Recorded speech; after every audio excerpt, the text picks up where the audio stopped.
बिस्मिल्लाहिर्रहमानिर्रहीम। बोलते कालम के साथ मैं आमिर रज़ा खान। और पाकिस्तान दुनिया में सबको लीड करेगा। ये बात जब हम कहते थे तो कोई मानता नहीं था, लेकिन ये बात हकीकत है कि पाकिस्तान इस वक्त हर मज़लूम की आवाज़ है, हर उस ज़ालिम के ख़िलाफ़ जो जुल्म करता है।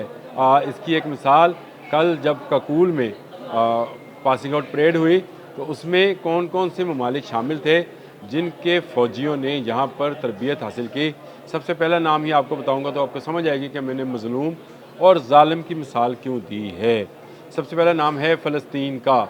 जी हाँ, फ़लस्तीन के जो जवान हैं वो भी ककूल अकेडमी से तरबियत हासिल कर रहे हैं और वहाँ से पासिंग आउट उनकी हुई है। यानी ये बैच पहला बैच था जिसने तरबियत हासिल की।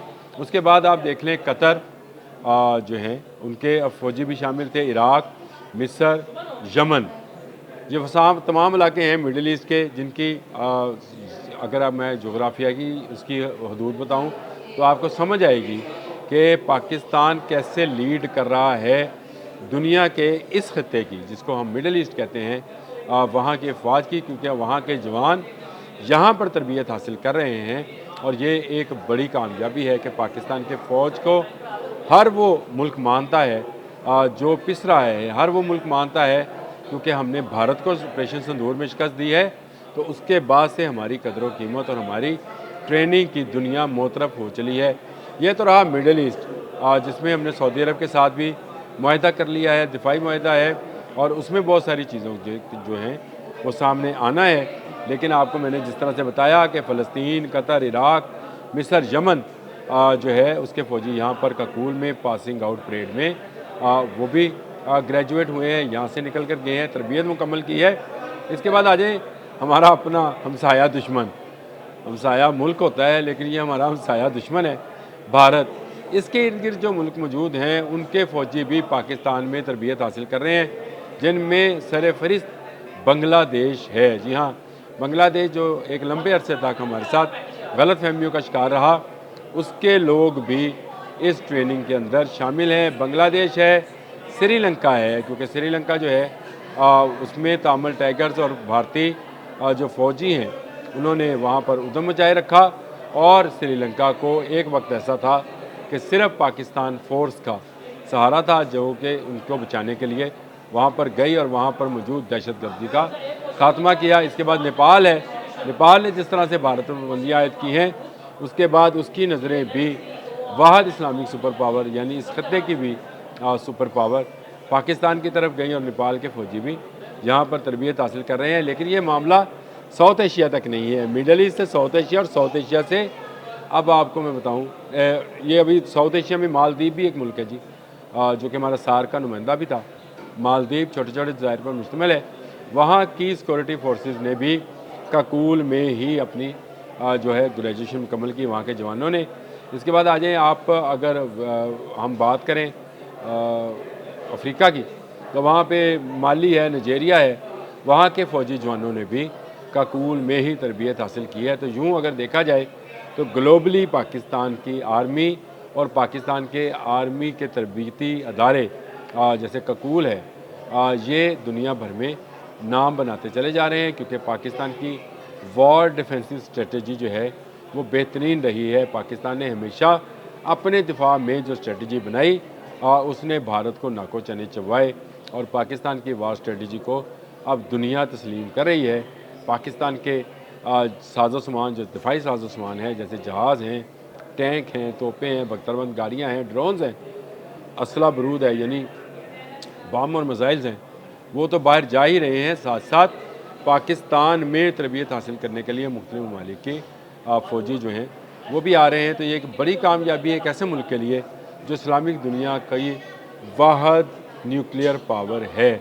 और ये बात याद रखिए कि पाकिस्तान आर्मी ने लाखों कुर्बानियाँ देने के बाद ये मुकाम हासिल किया है। हज़ारों हमारे जवान शहीद हुए मुख्तलिफ़ जंगों में, कभी कारगिल में, कभी 65 में, कभी 71 में, कभी अभी संदूर में जानें दी हैं लोगों ने। तब जाकर लोगों ने तस्लीम किया है कि ईस्ट और west Pakistan army is the best, और पाकिस्तान की आर्मी और इसकी ट्रेनिंग दुनिया में नंबर 1 है। आप जहाँ पे भी कंपटीशन कराएं आर्मी के हवाले से, वहाँ पर आपको पाकिस्तानी नंबर 1 होते नज़र आते हैं। कभी निशानची हैं, कहीं मरीज़ हैं, जहाँ पर भी जाते हैं पाकिस्तानी अपना नाम वहाँ पर सरबुलंद करते हैं और पाकिस्तान का परचम लहराते हैं। अब भी पाकिस्तान जो है अफ़गानिस्तान के ख़िलाफ़ जो है कार्रवाइयाँ कर रहा है, क्योंकि वो दहशतगर्दी कर रहे हैं। और इसके साथ साथ पाकिस्तान जो है ना सिर्फ अपनी अफवाज की बेहतरीन ट्रेनिंग और तरबियत कर रहा है, बल्कि अपने तमाम दोस्त बरदर ममालिक की फ़ौजों की भी तरबियत और ट्रेनिंग कर रहा है, ताकि कोई मज़लूम जो है किसी ज़ालिम के हाथों पिसे ना। दुनिया भर में ताकत का रूल चलता है, ताकत माइट इज़ राइट वाला कानून है। जो ताकतवर है वो छोटे को या कमज़ोर को दबाता है, और पाकिस्तान हर ऐसे ज़ालिम का हाथ रोकने के लिए तमाम फ़ौजियों को तरबियत देता है।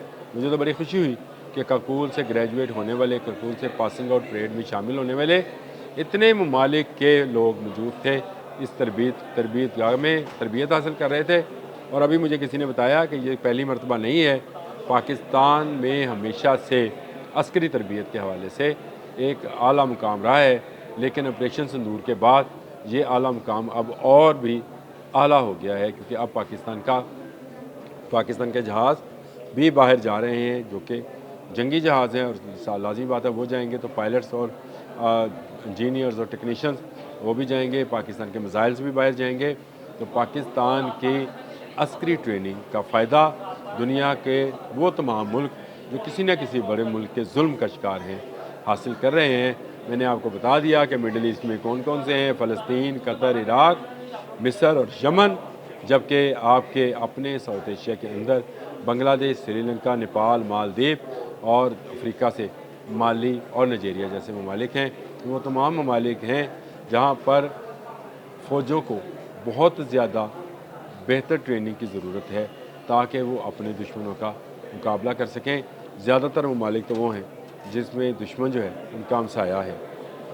आपके सामने है कि भारत जो कि दुश्मन नंबर 1 है हमारा, उसका पाला दुनिया की नंबर 1 अस्करी कुव्वत से है, जिसका नाम पाकिस्तान है। अब तक के लिए इतना ही। अल्लाह।